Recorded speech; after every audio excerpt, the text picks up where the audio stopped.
Hi, my name is Barry Crampton. Today I'm going to show you around our Ford B-Max, then I'll take you for a ride in it, but first I'll tell you a little bit more about it. It's a 1 litre T EcoBoost Titanium X, a real good spec, which I'll tell you about in a short while. Mileage 28,361, 2 registered owners, MOT'd until the 31st of the 8th 2021, last serviced on the 14th of the 8th 2020. Fuel economy: urban 47.1 miles per gallon, extra urban 67.3 miles per gallon, and combined is 57.7 miles per gallon. Top speed of 117 miles per hour out of a 3-cylinder 123 brake horsepower 12 valve engine. Road tax is only £30 per year for this car, and it's got a full service history. So great spec little car here. We've got the front parking sensors, the Aston Martin grille at the bottom there, a front splitter, snowflake design alloy wheels, good tyres all round, power folding door mirrors, got the full panoramic glass sunroof there, the chrome window surrounds. You've also got the little button on the door handles. As long as you've got the keys on you, if you just press that button, it'll close. And again, if you've got the keys on you when you come back, press the button again, and the door will open. Rear privacy glass, good feature on this car, and I do really like it. I wish the front doors would open like this as well, but obviously it would be slightly more difficult. But there you go. So nice. If all doors were like this, we'd save an absolute fortune with our dent man, getting parking dents done and everything. Just open straight up, narrow gap, not opening your door into anything, and other people not opening their door into you. But what it also does mean is, it's the front doors, I'll try and remember to show you later, but instead of just having a catch in the middle, a door catch normally around about there on the car, there's one at the bottom and one at the top. And also the door feels really, really substantial. So I'm pretty sure that'll be a benefit, you know, in the event of a crash or anything. We've got this colour-coded spoiler there, electric boot release. You can just see there, that's the lens for the reversing camera, reversing sensors there. So if you're reversing to anything in this, you need shooting. There's quite a lot of space in, kind of a that looks like 70-30 sort of split seat there, or 66-34 split seat. Rear load cover, it's mint in the back. Don't look like anything at all has been in here. The only thing probably is my camera equipment. You've also kind of got a false floor there, so you can put other stuff on underneath there, so it makes a bigger loading area. And also little hooks in the back, hang your shopping on.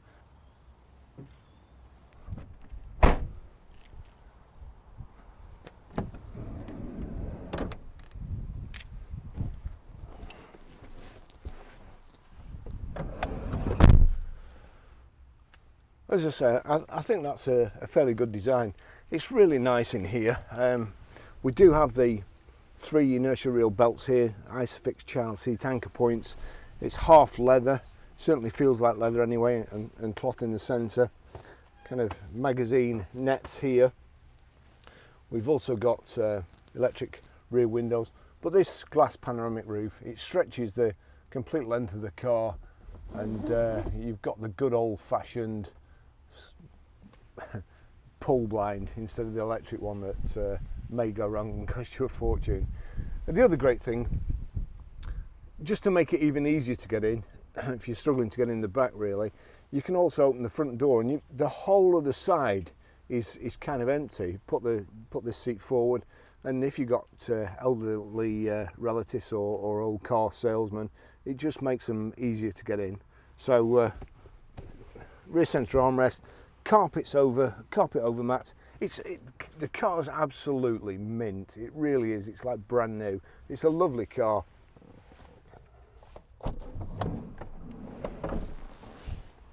I'll just take you for a ride in it.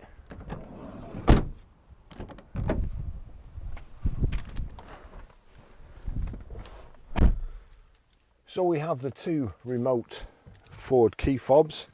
but it is keyless entry and keyless go, so foot on the clutch, press the power button, and away we go. I'll just turn that down in case it turns my Bluetooth on. The seat belt is actually, because there's no actual there's no actual B pillar, it's all part of the door's structure.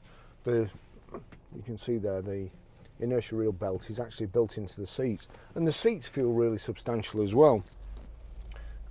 It's a little car, but it feels like a bigger one, if that makes sense.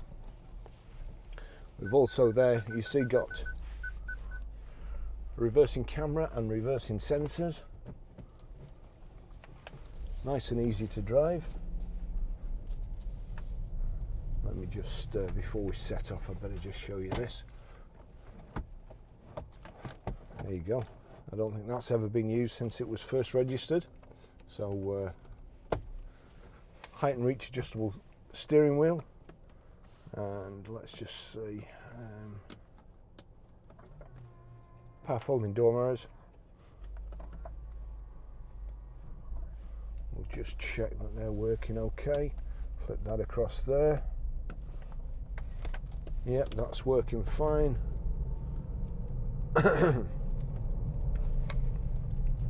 Not really a fantastic driving instructor there. Perhaps needs to next lesson right away.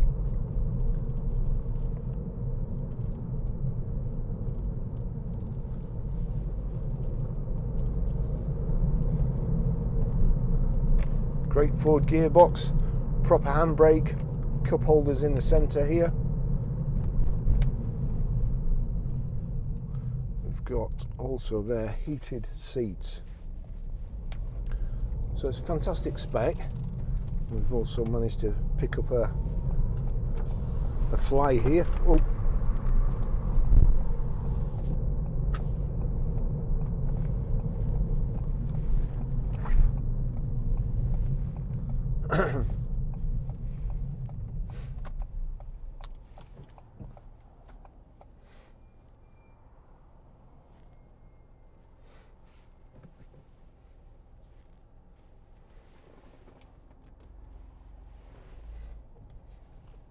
Gosh, that heated seat is absolutely nuclear.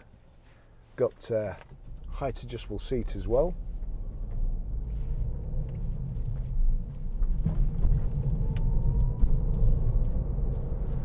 And it's only a 1 litre 3-cylinder engine, so it's really economical, and it actually sounds a lot better than a 4-cylinder.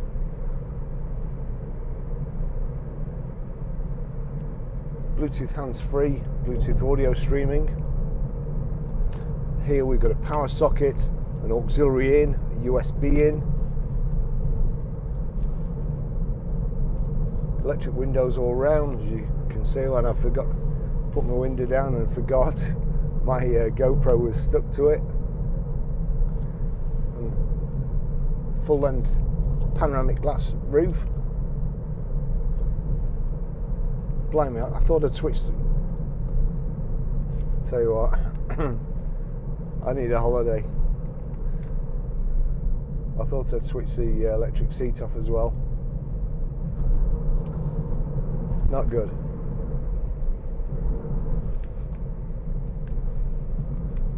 On the multifunction steering wheel here, we've got cruise control on the side there. So we've got on in the centre, and then you can set either the plus or the minus, and then you can use the plus or minus to adjust or moderate your speed. Just need to reduce that now. We're into 30 mile an hour zone.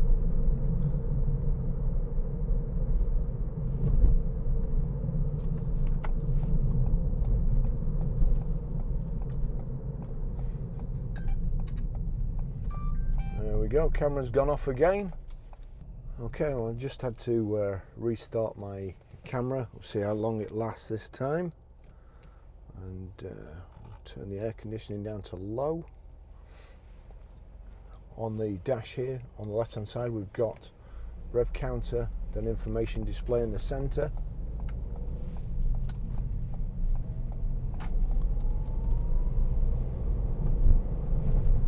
right hand side speedo.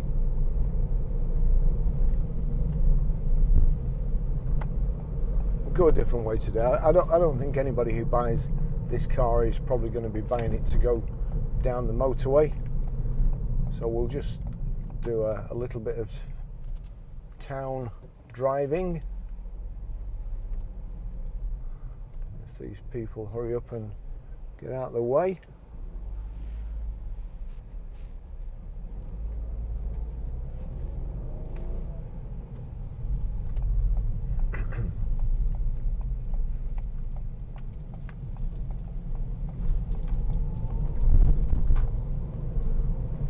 Good driving position.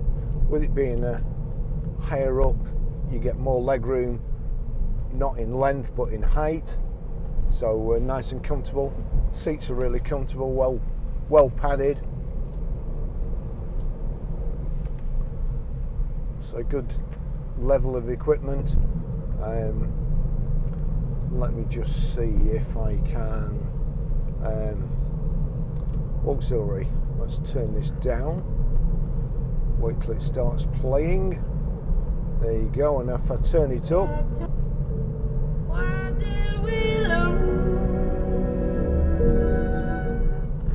bit of a depressing record there, but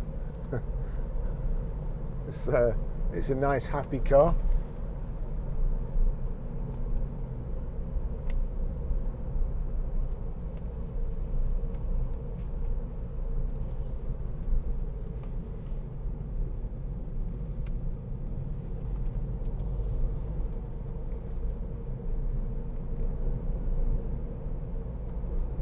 It's a real 3-cylinder. It's flipping fly. This 3-cylinder engine, real punchy little engine, very economical, and I suppose it's ideal for around town. I'm not sure whether the 1 litre 3-cylinder is an engine to be blasting up and down the motorway at 70-80 miles an hour all the time. And I have used a Focus 1 litre EcoBoost, and to be fair, it was very good. And it was very, very economical around town. But to be honest, at 70 miles an hour, it wasn't as economical as it could have been, really. Certainly not as economical as probably a 1.6 diesel. So I think the engine's ideally suited for this sort of car. You know, a second car, a run around, a kiddie bus for school, and it certainly accelerates as fast as you need. Good finish all round. Piano black around the radio, or the Sony radio is all part of the piano black, same colour. Again, on the gear tunnel, you've got the aluminium insets. The aluminium insets on the steering wheel, around the door handles here.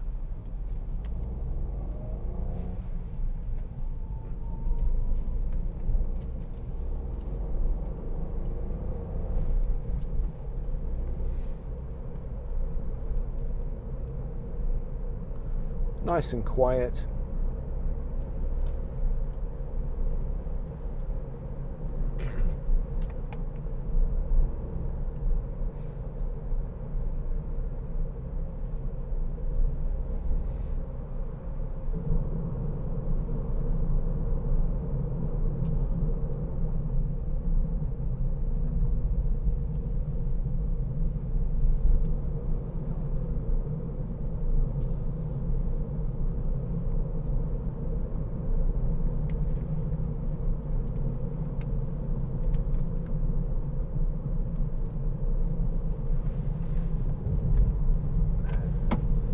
To be a bit further away.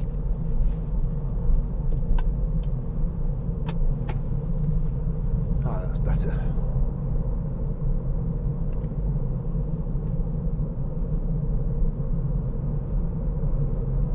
Back seat's nice and comfortable too, and as I say, it's easier to get in the back, I would say. Also, I've noticed these days, especially on 3 doors, where the doors have to kind of you know, the obviously bigger doors, and you open them, you're just getting out. As you get out, door blows shut and gets you right in the calf. So as I say, I certainly wish more doors were like that.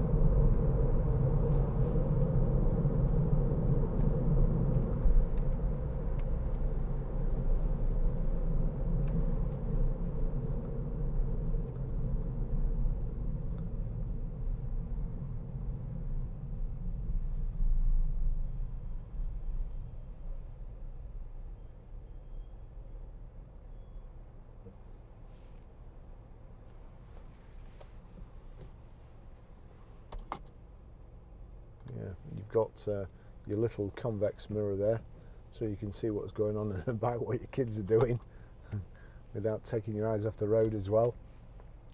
Let's see, let's have a look. So wipers are all good. Let's see, back wiper, yep, that's good too. So pretty much I can do the back windows without fear of ruining my camera again. Yeah, back windows work fine. And cup holders here, you've got another little oddments tray there with a 12 volt power socket in there.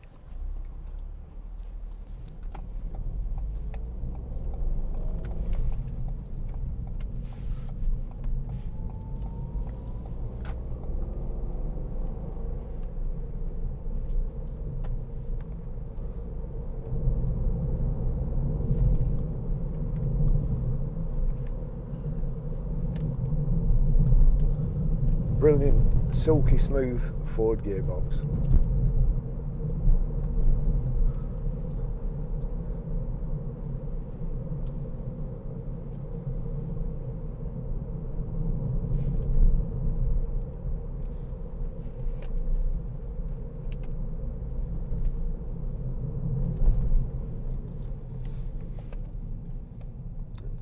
That bend there is quite lethal. People fly around it. There's always a car parked here, and there's always cars coming this way.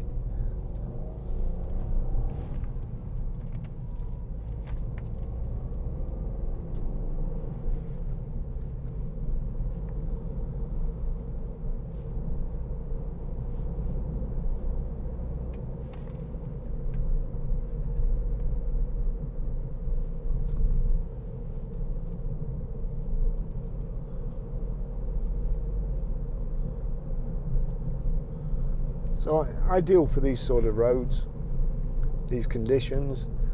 It's good suspension on it, nothing too hard. Soaks up all the bumps, and it really looks like a new car.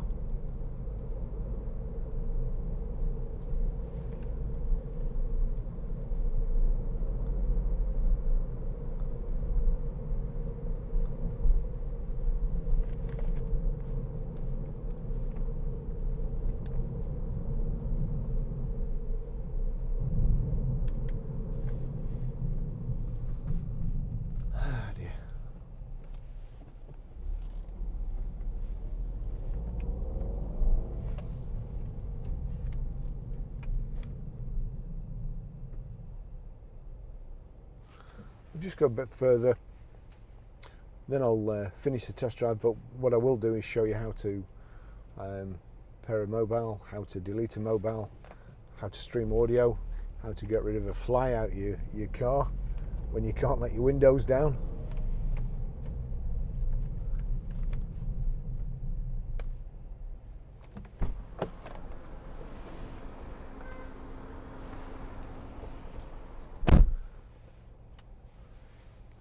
Excellent, it's gone.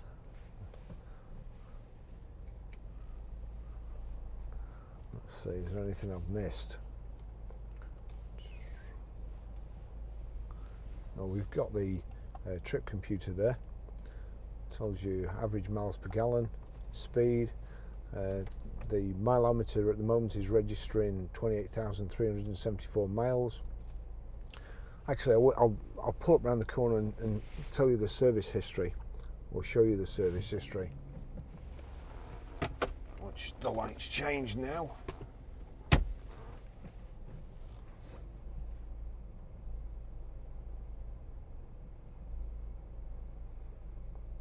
Fortunately, we've got the invoices as well for the servicing.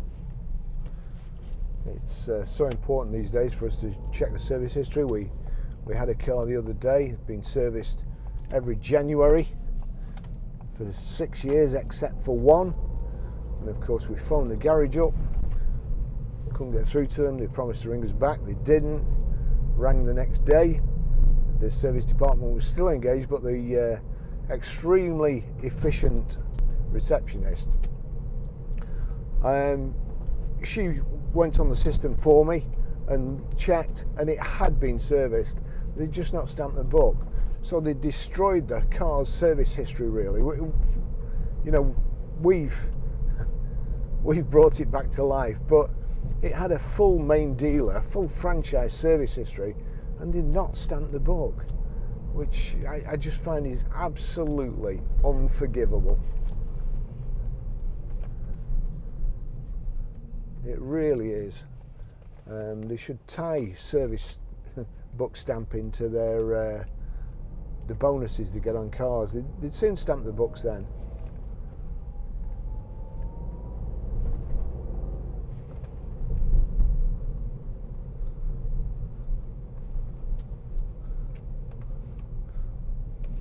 Another pet hate of mine is no ink on the service stamp block, so you can't read who serviced it. But I'll just show you one in a moment that there's absolutely no excuse for.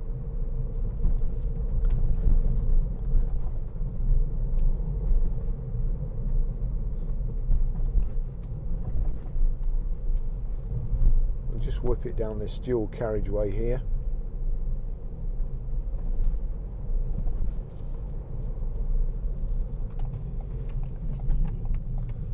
Just to show you how it goes.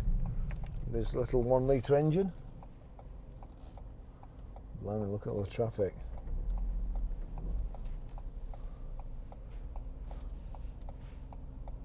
That's not my best idea.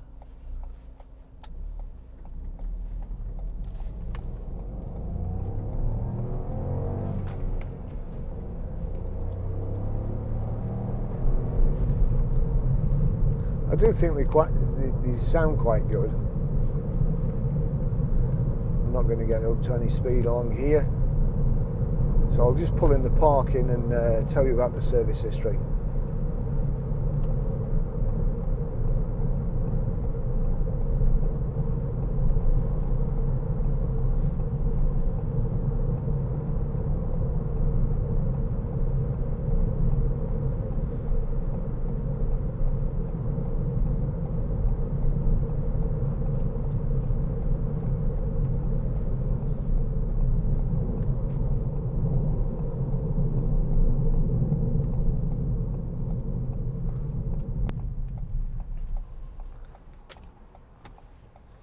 Okay, so service history.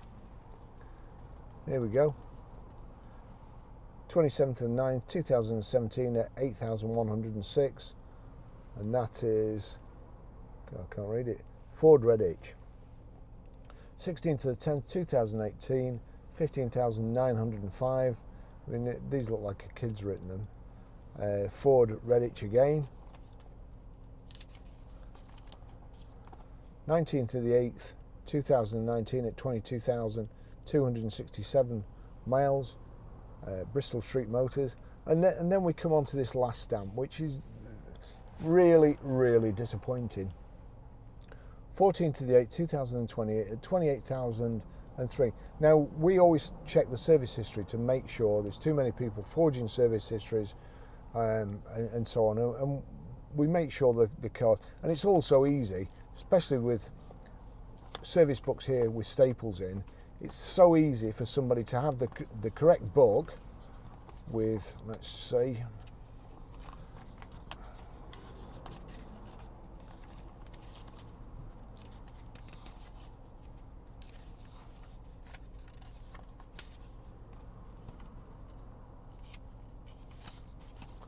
Actually, they don't even do that anymore, do they? They don't even write the owner's name in. It's just a joke.